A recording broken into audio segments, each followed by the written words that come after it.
La segunda parte del apartado de porcentajes del punto 2 son lo que llamamos los aumentos o disminuciones, que suelen ser las rebajas o los impuestos, el famoso IVA. Bueno, ¿qué es lo que ocurre? Si yo aumento o disminuyo un porcentaje a una cantidad total, dicho porcentaje se suma o se resta al 100%. Si yo aumento el 10%, lo que tengo ya no es el 100%, sino será el 100 más el 10, que será el 110. ¿Lo entendéis, verdad? Bien, entonces, yo voy a escribir aquí una pequeña tablita y voy a indicar qué porcentaje voy a aumentar, cuál será el porcentaje final que tengo del producto que sea o de la cantidad que sea, y cómo puedo escribirlo eso como un decimal. Si yo aumento algo el 15%, voy a tener de resultado final 100 más 15, el 115. ¿Y qué número decimal está asociado al 115? Pues 1,15. ¿Por qué? Pues porque para ver de un porcentaje a un decimal movía la coma 2 veces, que eso se explica en el vídeo anterior. Si a mí me dicen que el porcentaje final es el 140%, claro, eso es más grande del 100%. Ha subido algo. ¿Cuánto ha subido? Pues el 40%. Y además, también lo puedo escribir como un decimal, 1,4. ¿Vale? Cualquiera de las dos opciones, el 40% o 1,4, equivale a subir el 40%. ¿Vale? Bien. Y por último, si a mí me dicen que yo tengo 2,5 como número decimal que voy a aplicar a algo, eso, claro, todo lo que sea más grande que 1, pues es más del 100%, como si fuera un decimal. Bueno, pues realmente lo que hago es mover la coma 2 veces hacia la derecha para saber cuál es el porcentaje final. El porcentaje final es 250%. Ha aumentado mucho. Aquí ya veis que se puede aumentar más del 100% una cantidad, muchísimo más. Lo que no se puede es disminuir más del 100%, porque disminuir el 100% ya sería quedarse con nada, ¿de acuerdo? Así que 250% es el porcentaje final. ¿Cuánto he aumentado yo si tenía el 100%? Pues le resto 100 y ese es el porcentaje que me queda. Lo mismo pasaría si en vez de aumentar me rebajan. Si a mí me rebajan el 15%, ahora tengo que restárselo al 100% y por lo tanto tendría el 85%. ¿Qué número decimal está asociado al 85%? 0,85. O sea, si yo multiplico una cosa por 0,85, es como si lo rebajara un 15%. Es otra forma de hacerlo. Si a mí me dicen que el porcentaje final es el 60%, entonces tengo menos del 100%. Lo he bajado.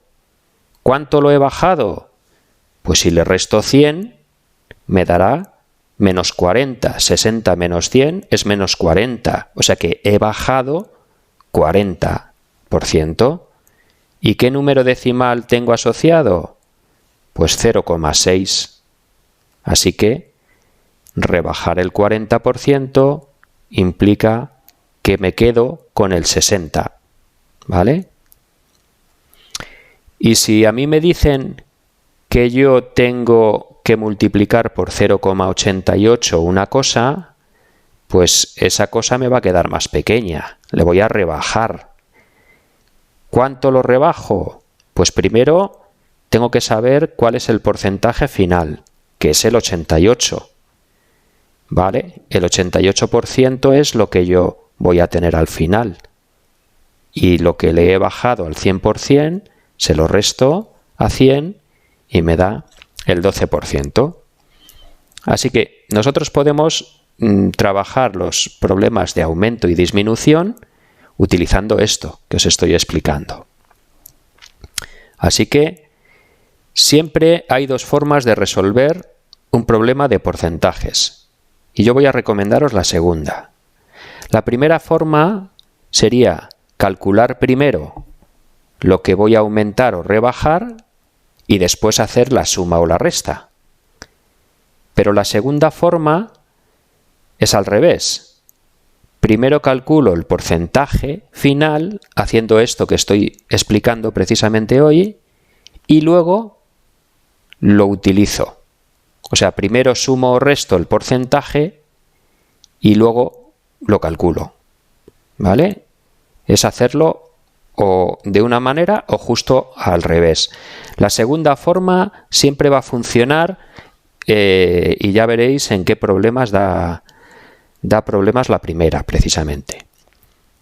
Mirad, este problema. Dice, un pantalón costaba 60 euros y le rebajaron un 15%.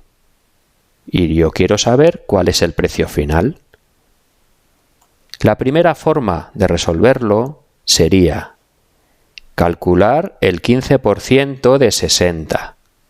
Eso os acordáis que, como calculamos la parte, multiplicamos y dividimos entre 100. Eso lo expliqué anteriormente. Es decir, me están rebajando 9 euros. Primero he calculado el porcentaje y ahora voy a restar 60 que valía y le resto 9 y me da 51 euros. ¿Vale? Esa sería la primera forma. La segunda forma sería, primero, ¿cuál es el porcentaje final que yo voy a aplicar?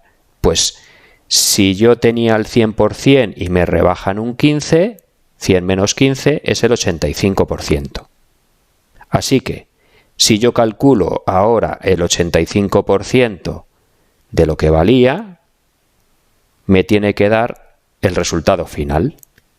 Las dos maneras me dan el mismo resultado y en este caso siempre iréis a utilizar la primera porque os parece más fácil. ¿De acuerdo? Y aquí las dos tienen la misma respuesta. ¿Qué ocurre? Que en este problema la primera forma no se puede hacer y ya veréis por qué. Dice, un pantalón costaba 51 euros después de rebajarle un 15%. Es decir, a mí no me dicen el precio que valía al principio, que eso es el 100%. O sea, yo no sé el 100%. Entonces, ¿cómo voy a poder calcular el 15% de algo que yo no sé? ¿Vale? Si precisamente es lo que me preguntan, ¿cuál era su precio antes? ¿Cuánto era el 100%? Así que la primera forma no se puede, porque no se puede calcular el 15% de algo que no conocemos.